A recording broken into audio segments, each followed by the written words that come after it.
Olá pessoal, tudo bem com vocês? Na aula de hoje nós vamos dar continuidade a esse conteúdo de acústica. Na aula passada a gente falou um pouquinho sobre os diferentes tipos de ondas. A gente viu que o som, a onda sonora, ele se enquadra como um tipo de onda com três classificações, que são ondas mecânicas, ou seja, que se propagam apenas no ar. A gente viu que são ondas longitudinais, ou seja, a movimentação e a forma como as ondas são emitidas são na mesma direção. A gente viu que as ondas sonoras também são ondas tridimensionais, ou seja, elas se propagam nas três dimensões. Ou seja, em um plano tridimensional, por exemplo, a minha voz ela está se propagando aqui nessa sala, né, aqui no meu quarto, e está indo para todas as direções. E a gente viu também as diferentes intensidades do som, que os sons eles podem ter alta intensidade, que são medidas em decibéis, como é o caso, por exemplo, de um avião a jato. Então, eles apresentam uma densidade aí na faixa de uns 150 decibéis. E a gente viu também que saiu uma intensidade alta, certo? Um som muito alto. E a gente viu que os sons baixos apresentam intensidade baixa, ou seja, um valor em decibéis baixo, como é o caso, por exemplo, de um sussurro. Então, a gente vai dar continuidade a essa aula, a essa parte do conteúdo, e discutir um pouquinho sobre alguns pontos que a gente não falou e aprofundar um pouquinho outros pontos. Então, a altura do som é a qualidade que permite diferenciar sons graves e sons agudos, e a altura de um som depende apenas, unicamente, da frequência. Então, como assim? Então, existe uma frequência, daqui a pouco a gente vai entender o que é a frequência. Existe uma frequência que está aí um pouquinho acima de 10 Hz e de 10.000, no qual a gente consegue ouvir. Então, a gente tem aqui essa escala, que é a escala da frequência no qual a gente consegue ouvir, no qual a audição humana ela está apta a conseguir ser interpretada pelo nosso cérebro. Só que existem outros tipos de frequência que a gente não consegue ouvir. Por exemplo, deixa eu ver aqui, onde eu coloquei. Os morcegos, por exemplo, vejam que a frequência que eles ouvem é bem diferente da gente. Inclusive, vocês sabem que os morcegos emitem alguns sons que são até uns sons bem finos que a gente meio consegue ouvir, mas meio que eles conseguem se comunicar através de alguns barulhos que são em frequências que a gente não está acostumado, que é o caso aqui, por exemplo, de ultrassom. Então, os morcegos eles conseguem ouvir esses barulhos que estão em frequências acima da frequência no qual nós conseguimos ouvir. Então, o que são as frequências? Então, para entender melhor, eu trouxe aqui dois pontos. O primeiro deles as ondas sonoras são produzidas por meio de vibrações, que transferem essas vibrações para o ar. Então, lembra que a gente viu que as ondas mecânicas, as ondas mecânicas e longitudinais, que são os tipos das ondas sonoras, elas acontecem porque a gente fala e a matéria que está aqui ao redor da nossa boca, por exemplo, ela faz com que a gente consiga ouvir esse som consiga, por exemplo, sair daqui para o meu microfone. Porque no qual a gente está falando, quando a gente está falando, a gente está causando vibrações, e o ar consegue vibrar e consegue emitir aí essas ondas sonoras e consegue passar para outros locais. Então, por exemplo, no espaço a gente não consegue ouvir porque não tem matéria. Consequentemente, as ondas não conseguem se propagar porque não tem como vibrar o que não existe, né? No caso, se não tem matéria, não tem o que vibrar. Então, deixa eu ler aqui de novo. Ondas são produzidas por meio de vibrações com transferência, ondas sonoras são produzidas por objetos em vibrações que transferem essas vibrações para o ar. Suponha que um objeto oscile, ou seja, vibre 300 vezes a cada segundo. Ele produzirá ondas sonoras nas quais o ar também vibrará 300 vezes por segundo. Então, minha voz, ela está, digamos que minhas cordas vocais estão vibrando 100 vezes por segundo. Então, quer dizer que o ar também vai estar vibrando 100 vezes por segundo, vai ser a mesma vibração que está acontecendo nas minhas cordas vocais. Então, por isso, a forma como eu estou falando é a mesma forma no qual a outra pessoa está ouvindo, porque a vibração acaba sendo a mesma. Então, o número de oscilações por segundo é chamado de frequência. Então, a unidade usada para expressar a frequência é a oscilação por segundo, denominada de Hertz, simbolizada por H Z. Assim, um corpo que oscila com frequência de 300 Hz emitirá um som na frequência de 300 Hz e estará vibrando 300 vezes por segundo. Então aqui eu trouxe, por exemplo, um fio em oscilação. Um fio que vibra 300 vezes por segundo produzirá um som com frequência de 300 vezes, ou melhor, com som de frequência de 300 Hz. Assim são produzidos os sons dos instrumentos de corda. Então veja que aí a gente tem uma corda que vibrou 300 vezes por segundo, consequentemente sua frequência de 300 Hz.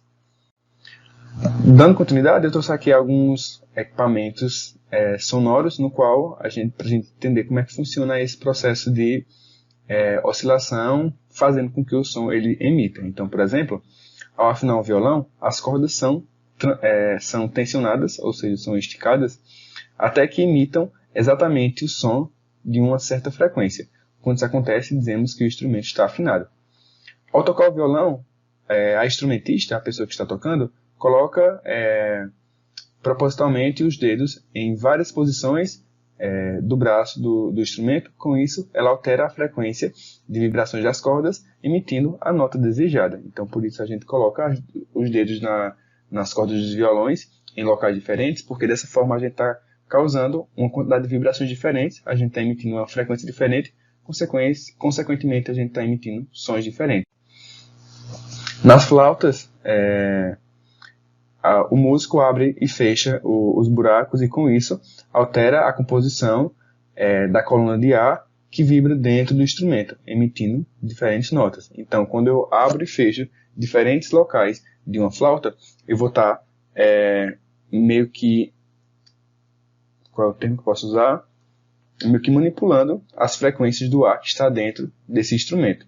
Então, a partir daí, a gente consegue mudar a frequência do instrumento, consequentemente mudar o som que esse instrumento vai emitir, porque a gente está diferenciando, a gente está mudando a frequência das ondas do ar que está dentro dessa flauta. Nos órgãos de igrejas, os sons são produzidos por colunas de ar em vibração. Cada um dos tubos que vemos nessa foto é construído com o comprimento adequado para emitir determinadas notas musicais. Os tubos mais compridos produzem sons mais baixos, ou seja, sons mais graves. Então, quanto mais grave for a nota, quanto mais grave for o som, mais baixo será o som. A gente viu isso na aula passada. No piano, os sons emitidos devem-se a vibrações de cordas.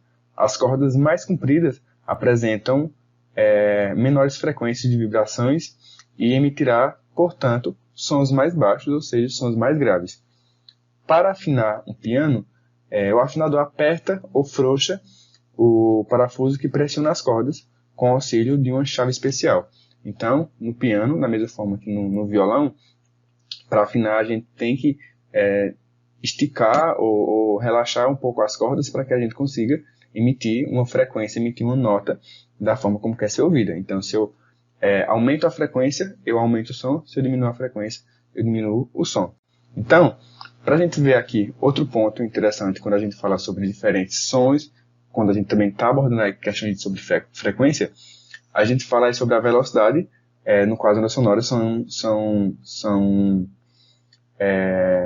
emitidas. Eu acho que eu posso até falar isso, né? A velocidade no qual as ondas são emitidas, ela diz muito aí sobre a velocidade no qual o som ele vai ser transportado, no qual ele vai viajar.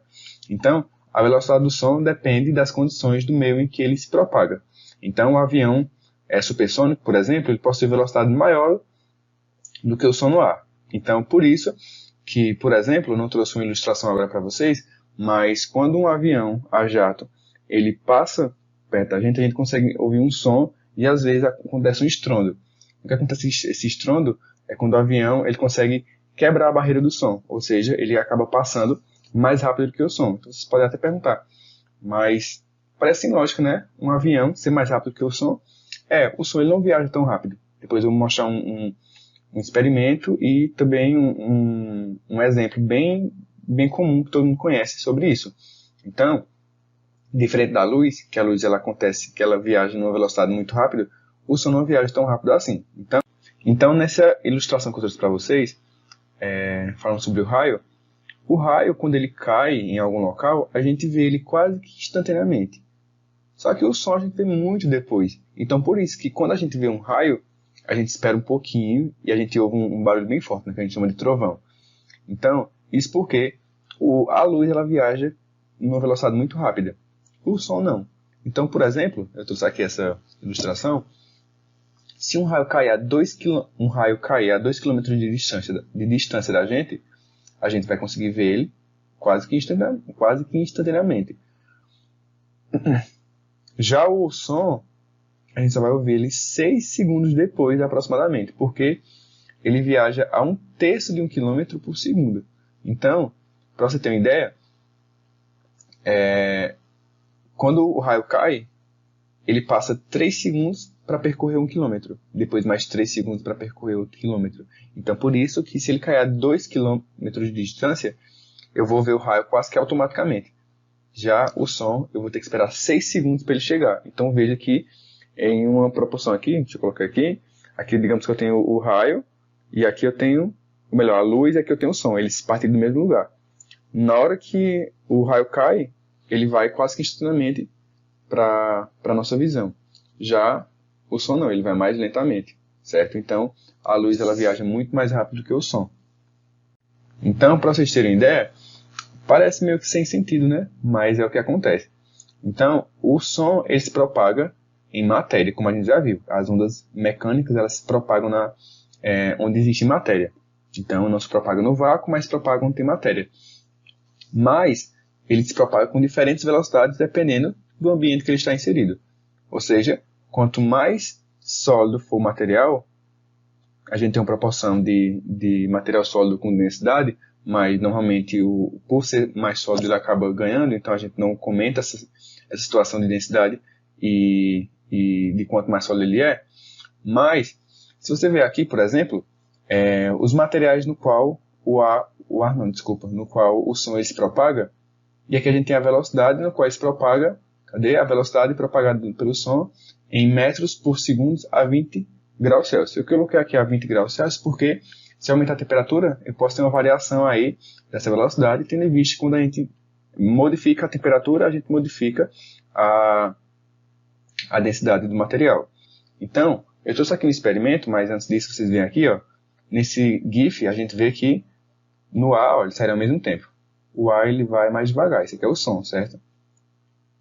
E no granito, veja só, ele foi quase que instantaneamente, ele foi muito rápido. Então, para vocês terem uma ideia, nesse experimento que eu trouxe para vocês, se você bater com um martelo em um ferro, no caso de uma ferrovia, né, que a gente tem um ferro meio que contínuo numa distância muito grande. Se você bater no ferro com o martelo, você vai conseguir ouvir mais rápido se você encostar o seu ouvido no trilho do trem, do que o barulho se for no ar. Então, se alguém bater um martelo no trilho e você tiver com o ouvido em outra extremidade do trilho, você vai ouvir muito rápido esse barulho.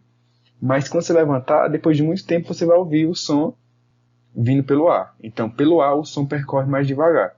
Mas por materiais mais sólidos, ele percorre mais rápido. E eu trouxe outro ponto aqui, que é a questão do eco. Então, ó, quando as ondas sonoras que se propagam no ar encontram um anteparo, ou seja, uma parede ou alguma barreira, parte do som pode ser absorvida por esse anteparo e parte pode ser refletida.